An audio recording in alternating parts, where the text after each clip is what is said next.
वॾो कमीणो इंसान हो सही। अहिड़ो जाबर जहिड़ो कमीणो 7 ॻोठनि में बि कोन मिलंदो। ख़बर अथव छा थो करे?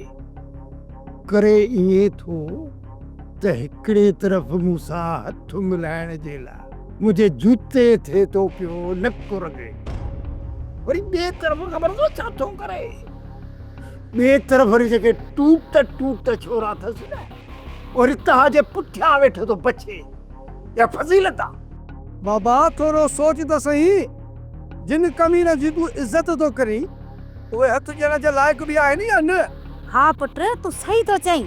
इहे जाबिर वारा इज़त जे लाइक़ ई कोन्हनि। जैसा रूंडे जोड़ो बा वकार, बा गैरत, इज़त वारो माण्हू वञी हुन सां हथ मिलाए, ये थी नथो सघे पुट। अड़े छोरा उथ, चुल्ह में जेकॾहिं न परंदड़ का बुंदी हुजे उहा त खणी त ॾियांसि वत में सड़ियांसि काकड़ो, ॼाड़ी पे थी हणे सवेर लाकू मीटर ई फेराए छॾियो अथई। ओ बाबा, तू अम्मा जी ॻाल्हियुनि ते कनी न ॾे। अड़े छोरा, माणे मुंहिंजे वात में हथ विझी मुंहिंजे काकड़े खे क्रॉस करे वञी थी आंद्रनि में हथ विझे ऐं मुंहिंजो सॼो बुत पे थो लुॾे, ऐं तूं सोचे त इन ॻाल्हि खे कन न ॾे।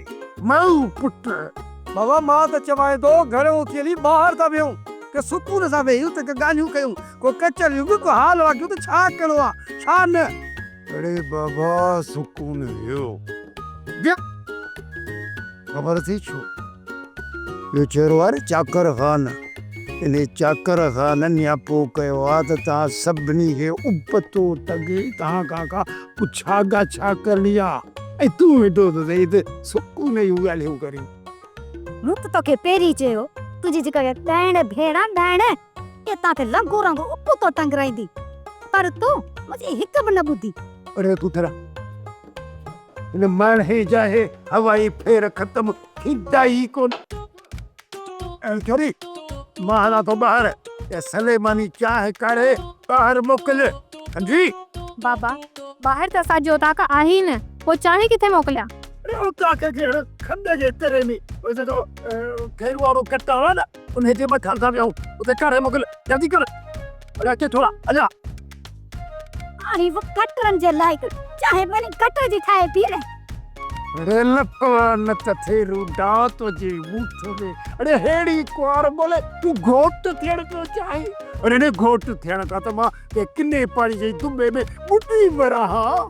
अरे बाबा हथ तो ॿधाए छॾ कावड़ खे, उहो बि सॼे ॻोठ खे ख़बर आहे त तुंहिंजी घर में केतिरी इज़त आहे। हाणे हल। ओ बाबा हर ॻाल्हियुनि खे छॾ, तोखे त ख़बर आहे न त अम्मा जो ॻाल्हाइण अहिड़ो आहे। हाणे हल। अरे ही लफ़्ज़ न आहिनि, ही ॿोल न आहिनि, किनालियूं बंदूकूं सीने में पेठी हाणे। अरे अचु तूं छॾ तूं नालियुनि खे, हलो सॼी उमिरि पियो वई हाणे वरी दुला। सोप सीरियल पंजाबेरी तमाम एपिसोड्स ॾिसण लाइ विज़िट करियो असांजो official YouTube channel Sindh TV HD drama. Subscribe कयो असांजो official YouTube channel Sindh TV HD drama ऐं वधीक अपडेट लाइ बेल आइकन खे क्लिक करियो।